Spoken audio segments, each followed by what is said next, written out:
So Obama may be the Messiah, but he still confuses me. I mean, if the president is going to cut taxes for 96% of the United States, then he's got to believe that tax cuts are good. I mean, you don't do something to 96% of us unless it works. So why not just go to 100%? Seriously, imagine having a classroom full of kids needing a flu vaccine. Do you only give it to 96% of the class? No, if you believe there's an antidote, you don't leave anyone out. But here you do. The question then is why? Well, it's not about revenue because there's not enough tax revenue from the top 4% to help. So then why?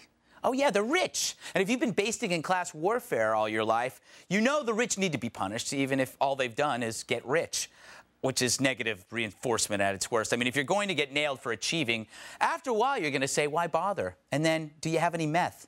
Inevitably, the so-called rich will stop trying to be rich and move to smaller, cheaper towns, which means a lot of college graduates wandering aimlessly at Ace Hardware. After all, what's poor in one area can be rich in another. A family can do fine on 75 grand in Kansas, but in Manhattan, they'll be turning tricks for oatmeal, which is great for me because I have oatmeal. But then with the rich gone, you have to wonder, who will we punish next? My money's on the middle class. Seriously, who do they think they are? And if you disagree with me, then you, sir, are worse than Hitler.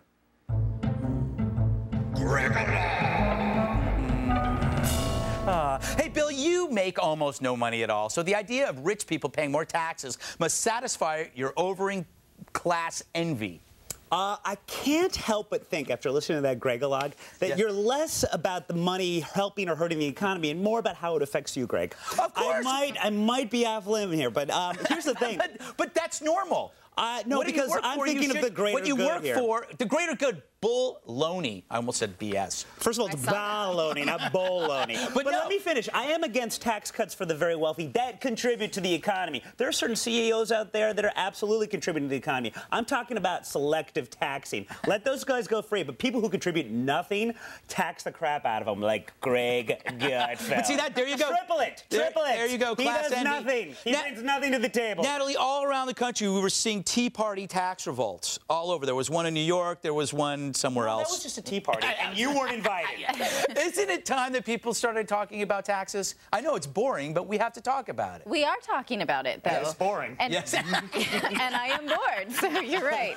So you don't care? You don't care about... I care. I just don't like to be one of those people who talks about this because then everyone thinks that you're a D-bag because you're in the top 4%, which I am not. Yeah. I will just say. Oh, God. But you certainly dress like it, darling. Dick, you strike me as a libertarian.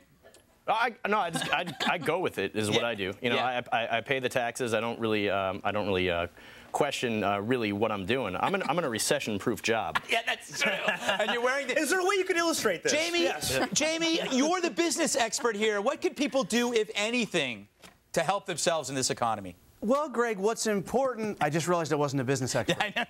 I think, let's be fair, I'm the only one on the TV show tonight that will be receiving a tax credit, you rich bastards. Not true. You know what? I've got to be honest with you. I'm not going to be receiving one of the tax cuts this year. It's not because I'm ridiculously wealthy. It's because I don't file my taxes. Very good. Nicely done. Always good to mention that on network television. Exactly. You ever heard of a guy called Neil Cavuto? Yeah, he's great. Yeah, he's really good. Business acumen, Greg. This is You're it. jealous. That's the financial He knows expert. who that man is. All right.